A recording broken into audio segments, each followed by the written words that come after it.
got barbecue back there, and you didn't invite me. Hurt my feelings.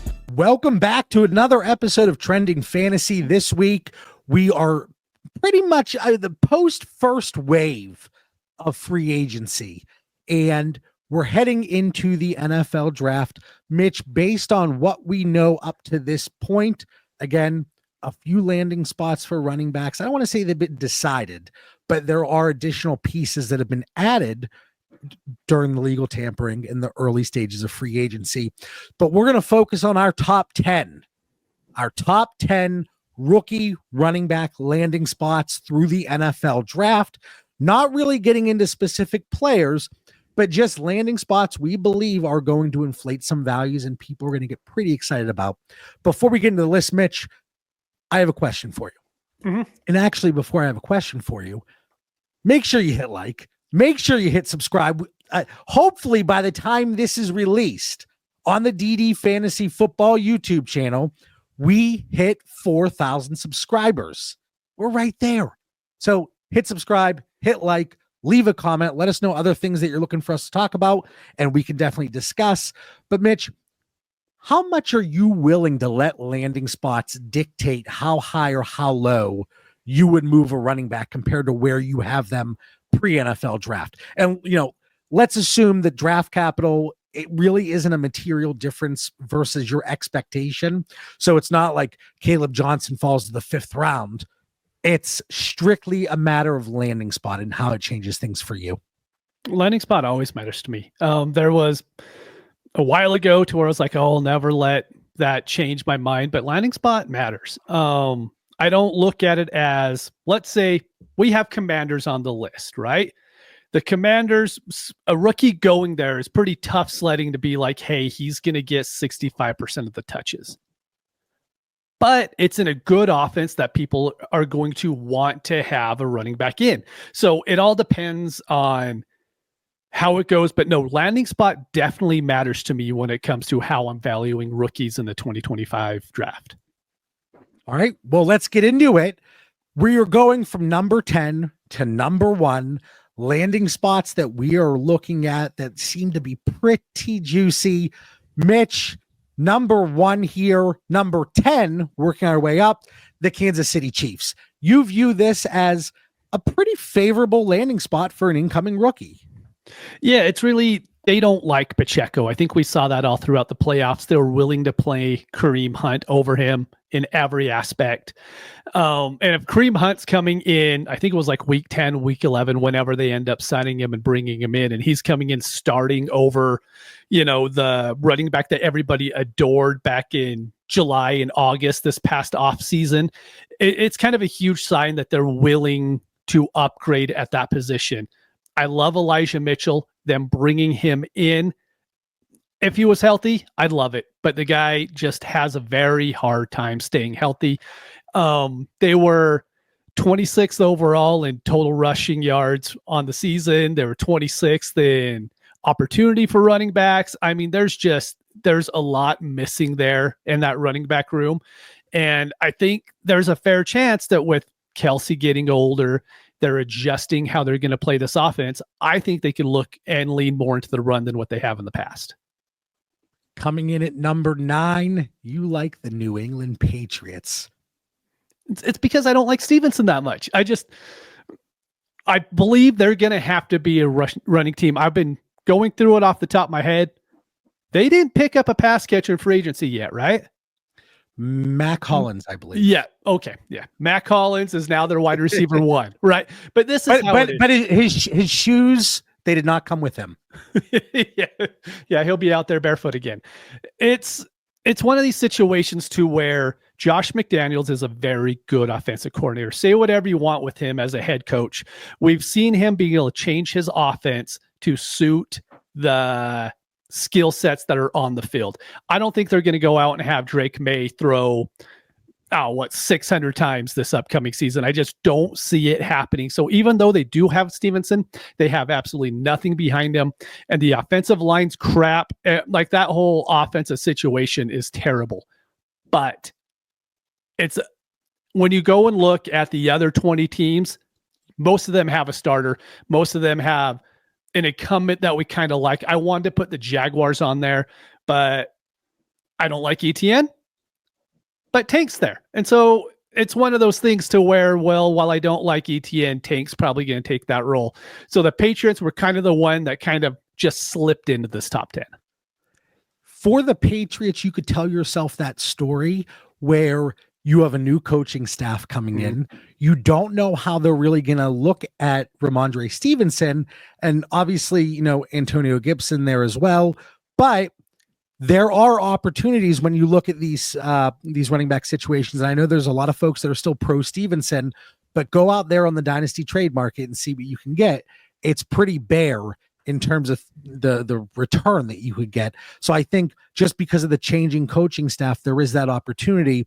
And initially you said, like, let's just do top 5. Do we got to do top 10? Yep. But I think there are some opportunities here. And while I didn't necessarily have New England in my top 10, I think that's one that a lot of people could see an opportunity, maybe not right off the bat, but if you're a little bit patient and that they land, you know, a 4th, 5th round running back, there could be some positives there. Number 8, you're not sold on Tyrone Tracy. You're looking at the New York Giants, who, just like my Pittsburgh Steelers, are still quarterbackless. Exactly. And it's not that I'm a Tracy hater. I picked up actually a lot of shares of him this past season. The problem is we see 5th round running backs get replaced constantly. People, they could have a great first year, and that's great. Tyler Algier, right? Everyone's, oh, he's a stud, and he is a legit starting NFL running back. Immediately got replaced the second that he gets someone better. And that's kind of my issue with Tracy is they have a lot of other needs at other positions, but at the same time, there is nothing stopping them from going like, you know what? Tracy was great for us last season. Let's get someone better in for whatever quarterback they're going to have.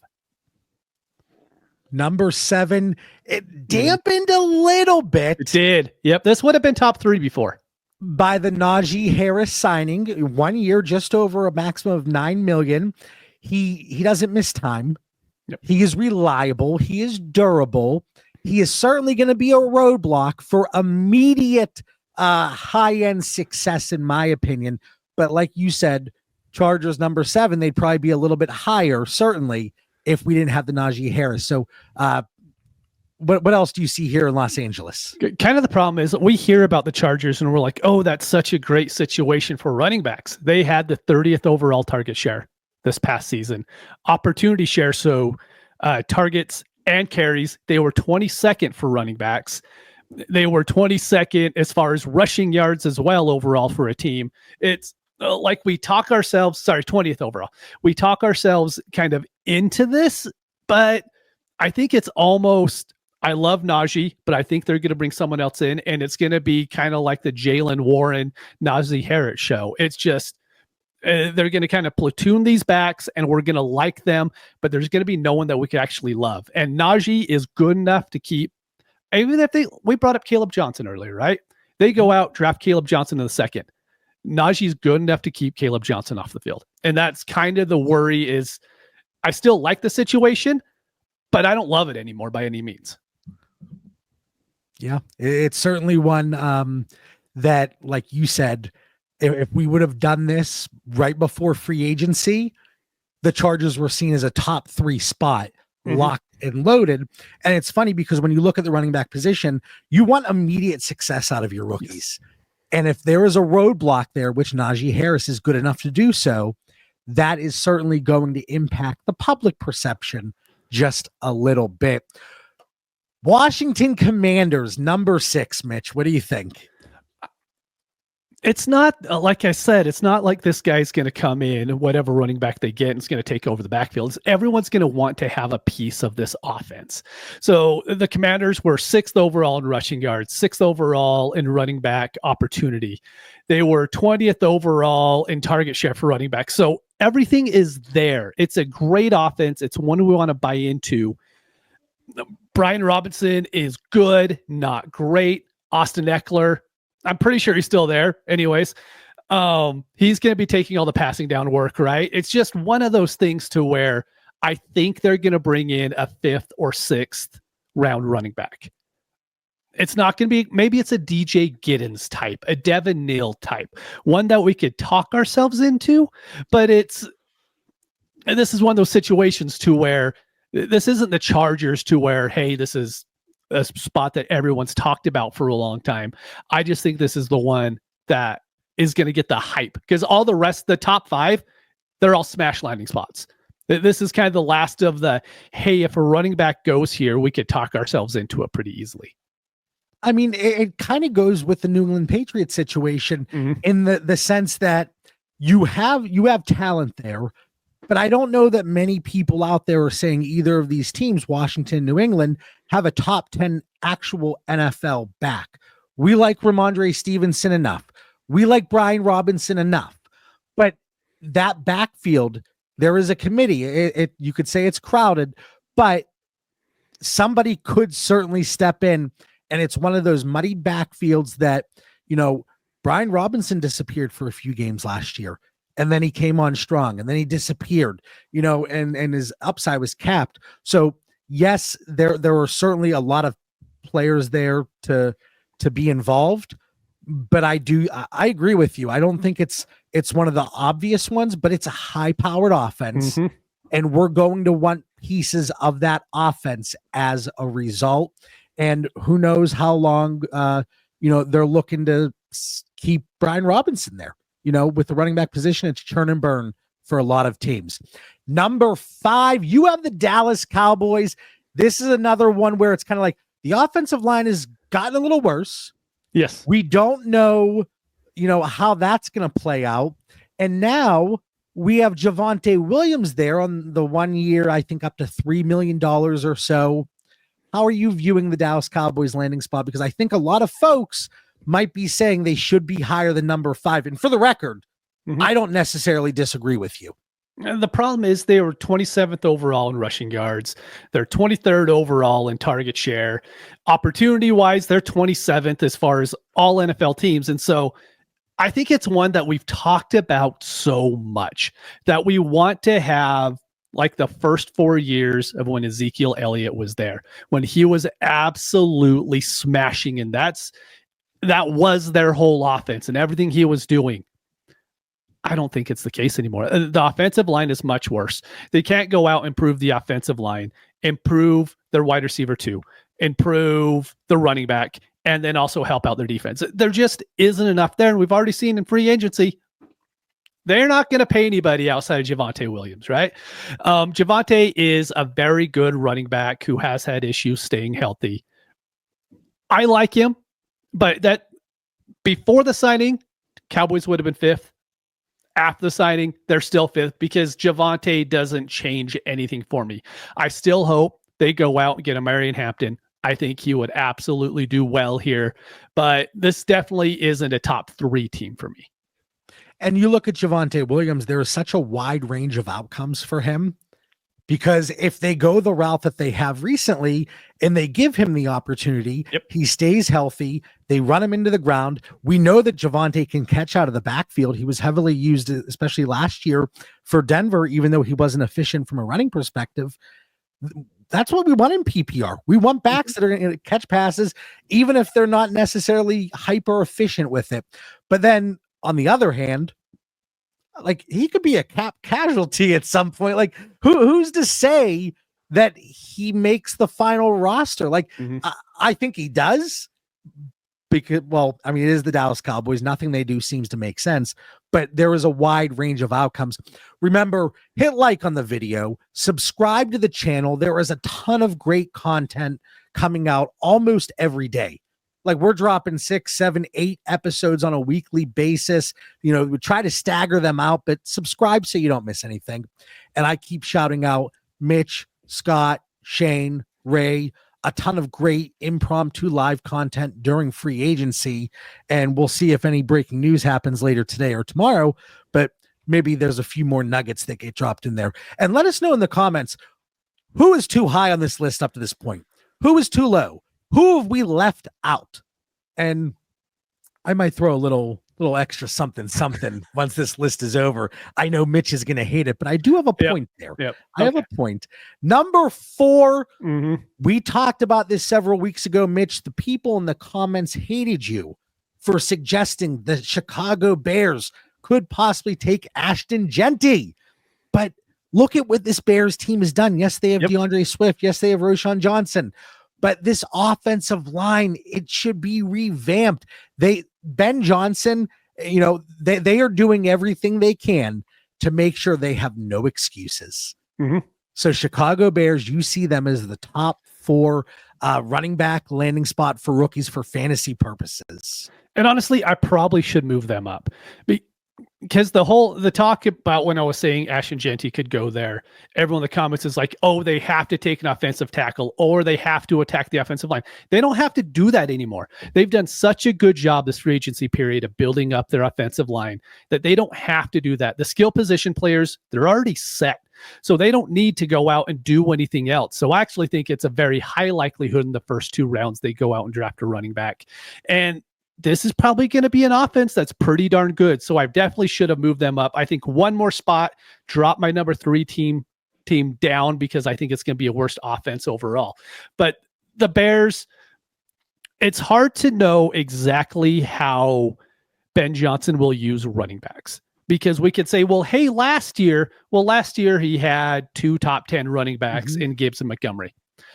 Even if they go out, if they get Genty, and Swift, it's pretty close, but we don't really know what's going to happen. So I have a really hard time going back and saying, hey, this is how the running backs were used in the Detroit offense last year. This is how they're going to be used with the Bears, because there's just elite talent on one side, and we hope to get elite talent on the other, but we just don't know yet.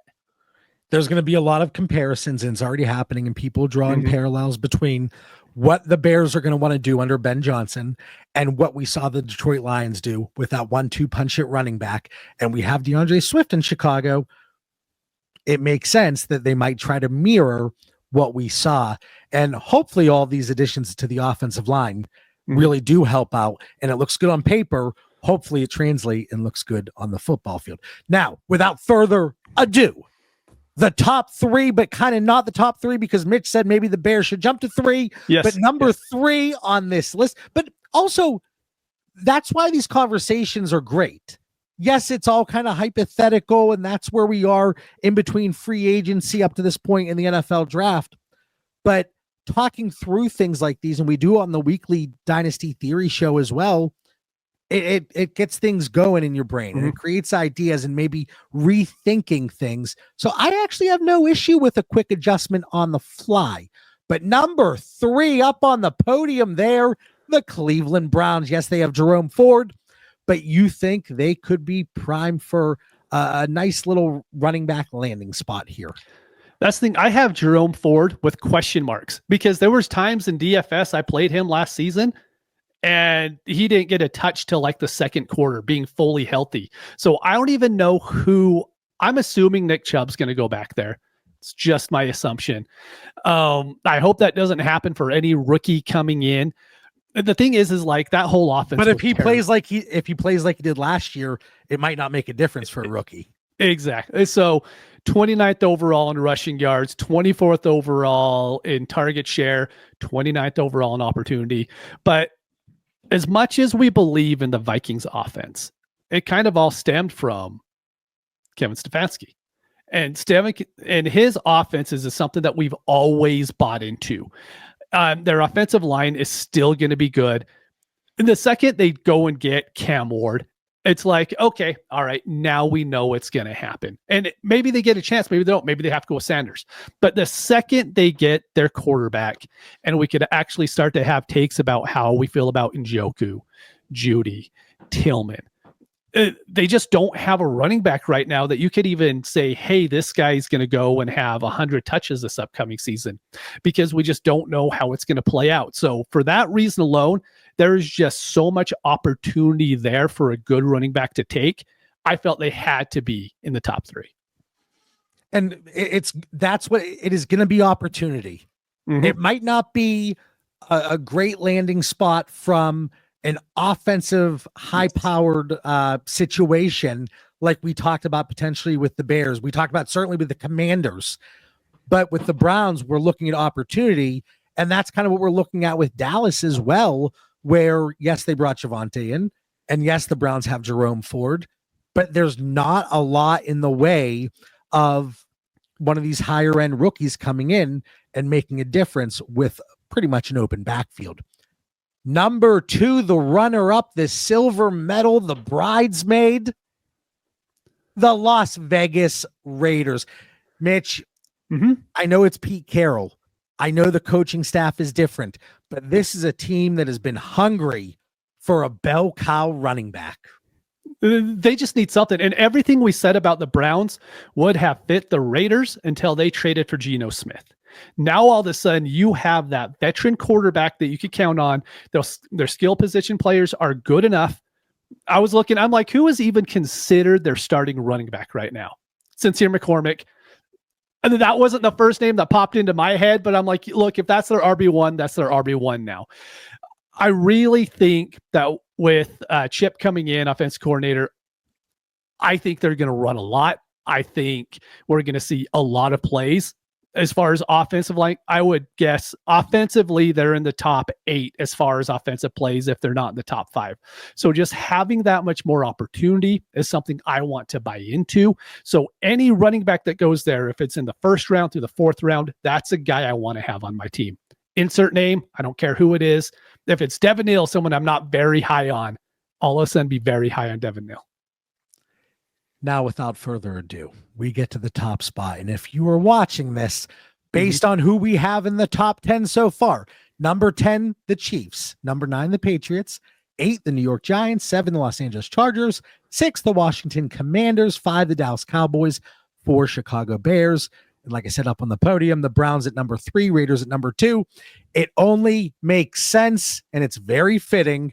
The number 1 spot, Mitch, the Denver Broncos, who now have Evan Ingram. Yeah. Well, I love Evan Ingram. I mean, it just helps out that offense so much that they pulled Ingram in. They have Sutton. They were one of the ancillary pieces in like Marvin Mims, Troy Franklin. Exactly. And they use their running backs. I mean, opportunity, the 17th, target share, 7th. It's just they haven't had a good running back. Right now they have Estime and McLaughlin there. There is nothing. And this is a team to where if I had to go out and actually put money on whatever website allows you to do it, hey, what team is going to be the first team to draft a running back? I think there's a very high likelihood that if it's not the Broncos first, they will at least be in the top 3. And so they're going to pick one of these elite backs that we love, and we're going to immediately be like, all right, that's our 101, that's our 102, 103, just because that landing spot is so good. The offense is so good. The coaching staff is extremely good and knows how to use running backs. I'm all in on whoever the Broncos draft. And talked about it with the Dallas Cowboys and Javonte Williams. We saw that target share from Javonte. You know, what was it, 70 targets or something like that? I don't have it in front of me, but he was heavily utilized in the passing game. What's going to be very interesting, and it's going to be very great for those early first-round picks, especially in 12-team Superflex leagues, is let's say the Raiders go Genty and the Broncos happen to go Amari Hampton or Caleb Johnson or Travion Henderson. Like, that spot is going to be so juiced up. They told us, Sean Payton said, we need a tight end and we need a running back. Well, there's only one thing left to do, and that's go for the running back. Before we sign off, Mitch, let me get a little crazy here. You do your thing. So at number 10, I actually had the Minnesota Vikings. That was the one omission that you had. And I think it's fair to say maybe you'd have them like 11 or 12. Yes. You know, yes, they re-signed Aaron Jones, but we know he can get dinged up from time to time. But there's not a ton behind him either. So I think that could be a very interesting situation where they bring in a running back and they can work them in, and it's another high-powered offense. But hear me out on this one. What about the San Francisco 49ers? Because they end up trading Christian McCaffrey. What reason do they have if they would eat some of the money to not trade Christian McCaffrey? They want to win. But do they really? I assume they do. I mean, moving on from Debo isn't that big of a deal, in my opinion. I still think it's going to be a very good offense. No, talk to me into why they're trading Christian McCaffrey. Because there's going to be somebody that approaches them. There's going to be a buyer. There's going to be some interest out there. Just listen. Just every year. And do I have anything solid to base this off of? Absolutely not. I like it. But I thought it was a fun idea and I wanted to bring it up. And let me know in the comments how crazy this is. But they move on from Christian McCaffrey. Every year it seems like we kind of get some off the wall trade or cut or situation. It could be a Christian McCaffrey that moves on to a true contender. Sure, maybe the 49ers believe that they are contending, but let's get that Brock Purdy contract situated. Let's get Christian McCaffrey out the door. Let's draft a running back. Let's get can we get two in there? Oh my gosh, scooting with that speed. But I just thought it was a fun one, Mitch. And I like it. Folks listening at home or on the go, wherever you are, Mitch yelled at me in our DM. He said the 49ers, and I had 3 asterisks next to it because it's far-fetched, but it was a fun one. You had him in the top 5 was my only issue. It's all right, though. Oh yeah. Juicy, baby. Juicy. Listen, hit the like button, subscribe to the channel, get us over 4,000 if we're not there already. And we have the best community, like bar none. Make sure you like, make sure you subscribe, use code Theory, click the link in the episode description, go on ddfantasyfootball.com, get in the Discord community. Great conversations going on 24/7, 50% off your first month. We got my cross-positional tiers for Dynasty. We got the War Machine. We got the Trinity tool. We got the Discord community. And you get to talk to Mitch whenever you want. That's the biggest plus of all. For Mitch Sorensen, I'm John Bauer. Hopefully you'll enjoy this week's episode of Trending Fantasy. Catch you next week.